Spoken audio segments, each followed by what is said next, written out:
Hello guys, this video will help you if you are replacing the V-belt in model series C-Class C200, model series C205, and engine is M264 inline 4-cylinder engine. So you can see the belt condition is a crack. That's why we are going to replace. So in my job in my car, I was remove the intake manifold. It's very easy.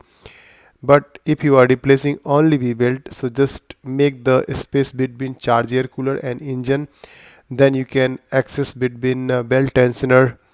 You can easy hold the belt tensioner. Then you can remove this V-belt. So the easiest way is just make the space between charge air cooler. So V-belt normally it's too much life. You can see this mileage is the 1 lakh kilometer, and it's still this customer was using the V-belt, but we are advised because of the heat crack, and it's very important if your car mileage is too much high. So once your mileage is high, just you have to advise to replace the V-belt. After that, just fix the charge air cooler. That's all.